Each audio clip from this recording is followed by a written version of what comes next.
कर लेते हैं ऑन मोबाइल ग्लोबल लिमिटेड की क्विकली एनालिसिस देख लेते हैं। चैनल को लाइक एंड सब्सक्राइब करना मत भूलिएगा। तो स्टॉक में आप देख रहे होंगे कि ऑन मोबाइल में अपन को एक अपमूव देखने को मिल रहा है। यहाँ पे रिसेंटली स्टॉक ने कुछ दिनों पहले ब्रेकआउट दिया इस जोन का, यहाँ कहीं फिर स्टॉक में ये रीटेस्टिंग भी हुई, ऊपर से नीचे ट्रेंड लाइन पर सपोर्ट बना के बाउंस कर गया। तो फिलहाल स्टॉक सही चलते हुए नजर आ रहा है, वॉल्यूम भी अच्छे आ रहे हैं। काफी लंबे टाइम बाद ऑन मोबाइल में यहाँ पे इतना अच्छा मूव रहा है। यहाँ पे बता दूं कि ऑन मोबाइल कंपनी कौन सी है, डील किस चीज में करती है, थोड़ा कंपनी के बारे में भी जान लेते हैं। तो ओवरऑल यहाँ पे मार्केट कैप 944 सीआर का हैगा, आरओसी 4% के आसपास हैगा। इनकॉर्पोरेटेड 2000 में हुई थी। OnMobile global limited provides value added service such as ring back tones, digital content store and infotainment. यहाँ पे अगर कंपनी का और भी आप अच्छे से देखें तो मोबाइल गेमिंग ज़्यादा रहता है। इसके बाद जो मोबाइल एंटरटेनमेंट आता है, company has 58.5 million active subscriber and 69 customers for it mobile entertainment product.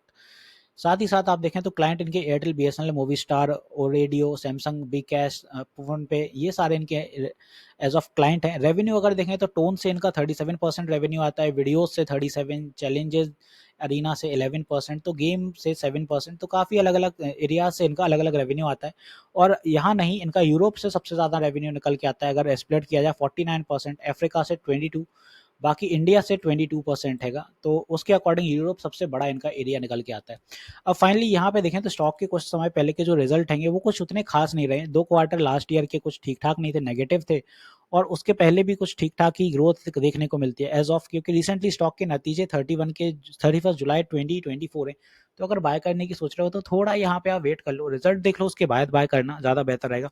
क्योंकि उसके पहले स्टॉक नतीजे अच्छे निकालता था। यहाँ पे आप देखें 14 सीआर के रिजल्ट आते थे 2021 में, फिलहाल उतने अच्छे नतीजे नहीं निकल के आ रहे हैं और स्टॉक में उतना ज़्यादा पोटेंशियल भी नहीं दिख रहा है। इन्वेस्टर्स में प्रमोटर्स भले ही इंटैक्ट हैं, यहाँ रिसेंटली कुछ यहाँ पे स्टेक भी कम हुए हैं, बट एफआईआई के स्टेक देखें तो ये फिलहाल गिर गए और डीआई यहाँ जीरो है। तो एज ऑफ लॉन्ग टर्म के लिए उतना अच्छा मुझे तो समझ नहीं आता है। काफ़ी लोगों की क्वेरीज आ रही थी क्योंकि रिसेंटली स्टॉक में वॉल्यूम अच्छा है और ब्रेकआउट हुआ है, तो उनकी थोड़ी एक चीज़ पर नज़र डलवाना ज़रूर चाहूँगा कि स्टॉक में आप हाई देखेंगे पहले, कि स्टॉक जब लिस्टेड हुआ था यहाँ पे, तब स्टॉक की जो कहानी थी वो ऑलमोस्ट 373 थी, और उस लेवल के आसपास तक स्टॉक आज तक पहुंच भी नहीं पाया है। उसके एज इवन मान के चलें तो 200 का लेवल भी यहाँ फिर से क्रॉस हुई नहीं है।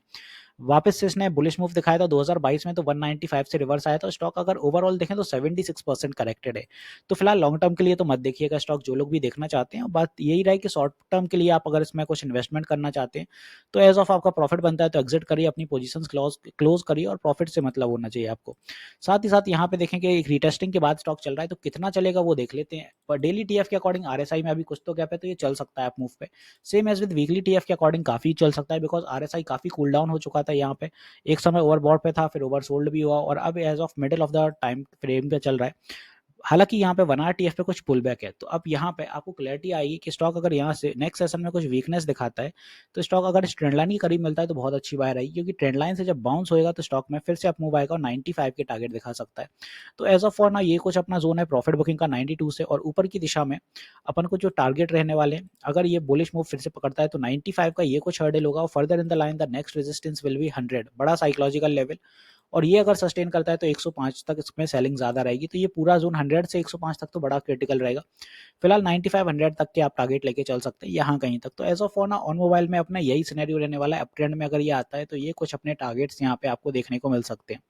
फिलहाल के लिए बाय करने की बात है तो यही कहूँगा कि थोड़ा रिजल्ट देख लें, इसके 31 जुलाई को है, उसके बाद ही बाय करिएगा। बिकॉज अगर रिजल्ट में अनइवननेस कुछ भी रहता है, क्योंकि रिजल्ट वाले दिन किसी को पता नहीं रहता है, भले ही रिजल्ट अच्छे आए हों, मार्केट को पसंद नहीं आए तो डेफिनेटली स्टॉक गिरने वाला है।